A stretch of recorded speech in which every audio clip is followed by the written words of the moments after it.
All right, so you guys listening, what we saw there was Legolas walking on snow with his gosh darn big boots, and I love it. I love every aspect of it. they're they're freaking enormous. So here's what Tolkien wrote in it, and let me bring up, for those of you watching, I'm going to bring up a picture of Legolas from the films, and you can see down here he's got some big boots that his shoes fill. They're just But calf boots. They're not even knee highs. they're big. They're big. Mm-hmm. Here's what Tolkien wrote. This is as they're going up Caradhras, and there is no sound of Saruman in the air. Legolas watched them for a while with a smile upon his lips, and then he turned to the others. The strongest must seek a way, you say? But I say, let a plowman plow, but choose an otter for swimming and running light over grass and leaf or over snow, an elf.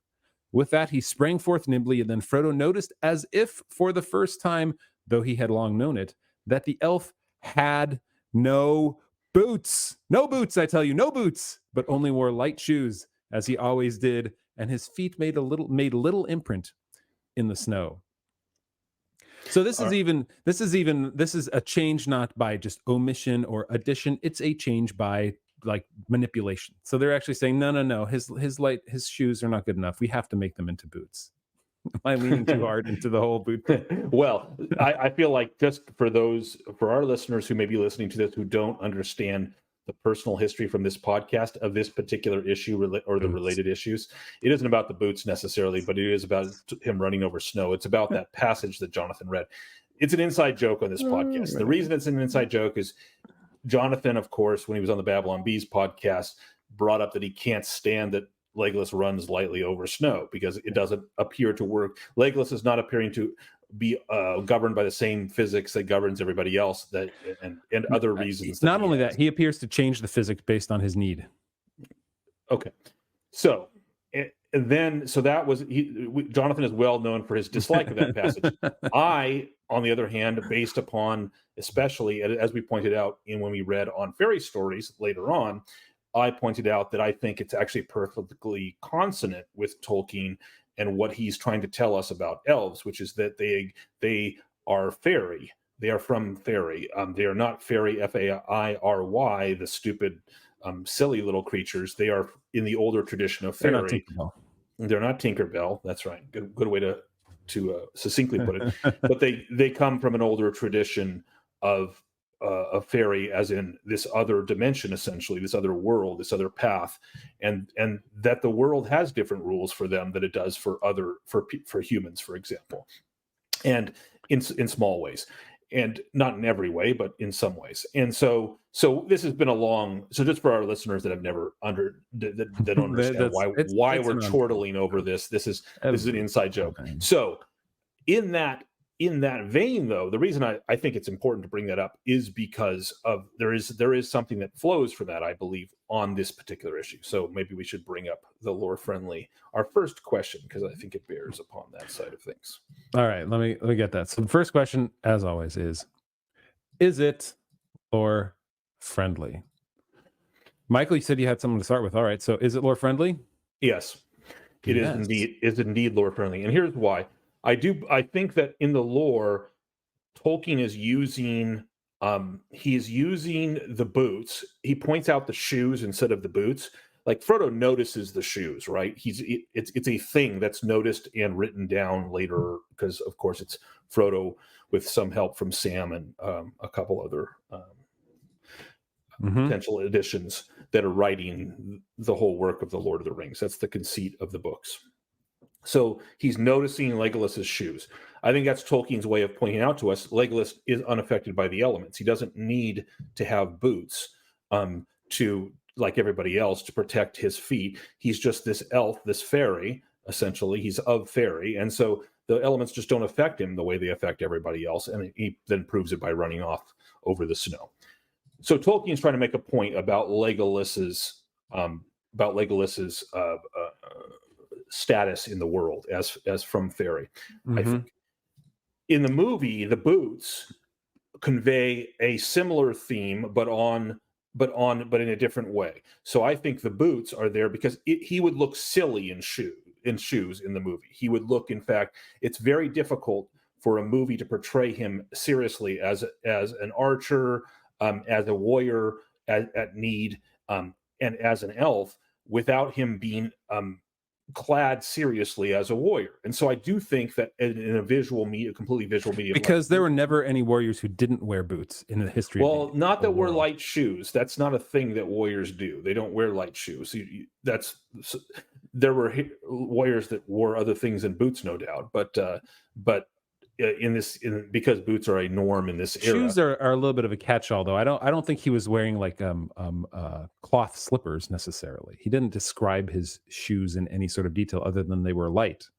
Right. But the reason we're bringing this and up as its own issue is because there's a distinct difference in the way Tolkien specifically describes Legolas and the way Jackson specifically does. And I think yes, right. the way Jackson specifically describes, and by describe I mean visually shows us, this is one of the parts of Jackson's artistry when it comes, and all of his crew, when it comes to this world, that I actually really like, which is that he created a whole vibe of clothing and armor, and the shape of armor and clothing, and that fit the elven character, and the elven character couldn't be trollololly elves, even though I know that's a big deal in the debate on. So you're saying light shoes equals tralala elves? Yes, I do. I disagree. I think that's taking it a step too far. I don't think that just changing your shoes gives leads down a path of the gravity of. What do you think of as light shoes? I think of them as like basically slippers. Yeah, I mean, light shoes, small shoes, not boots. I don't mean like we're not talking about hiking shoes, but something that doesn't have much of a soul necessarily. And here's what I'm saying. I brought up this picture of Nick Groom's favorite character in all of Middle Earth and Lord of the Rings and Arda, Tauriel from The Hobbit, who's also wearing boots. And these are not even light boots like Legolas is wearing. These are heavier leather boots that are far afield from anything like light shoes. And so what we have when he created Legolas, the way he was dressed, they created it separate from what Tolkien wrote, separate from what he intended for the elves footwear to be. I can't believe we're talking this much about elven footwear. So anyway, is it lore friendly? Let me bring that back up here on the screen for everybody. This is I want to say. Oh man, this is funny. Okay, I'm going to say no, it's not lore friendly, because clearly Tolkien had an intention for what it was supposed to look like, and perhaps for what all the elves should have been dressed like. And to say that, as you mentioned earlier, the point of the light shoes was that he's not affected by the elements. Well, clearly, by adding boots, you're saying he is more affected by the elements because he has to wear those shoes. He can be a warrior with those boots. He can be a warrior without boots on. And in response to that, I say that he already showed he didn't need the light boots the light shoes to show him. He already shows him as being unaffected by the elements, or less affected by the elements, in that scene where he's walking over the snow and he's not huddling together with anybody else. So anyway, that's all I'm saying, is that he brings out a different side of the elves through the leaf edged boots that he gives Legolas. So I go with yes. So we are at odds on this one. We are, for sure. Okay, next question. Does the change make for better cinema? You're gonna be surprised. I'm gonna say yes, it does. It does look better. A small lowercase yes, though. Yeah, it was small. I can't do it. It autocorrect here. It goes I think it absolutely makes for better cinema. Yeah.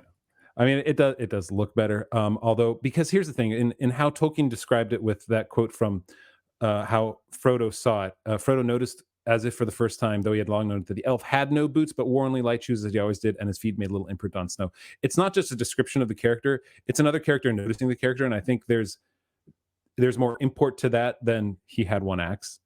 Frodo noticed, like, he's got only the small shoes on, and these small shoes are important because they left little imprint on the snow. So maybe I'm lending in too much gravity. You guys let me know. Yep. Come a member and tell me in Discord how wrong I am. Yes, please come tell Jonathan how wrong he is. Please do that. Yeah. Because you can do that by going to thewondery.com, becoming a member, and get the extended podcast too. All right. Last question. How much do you like the change?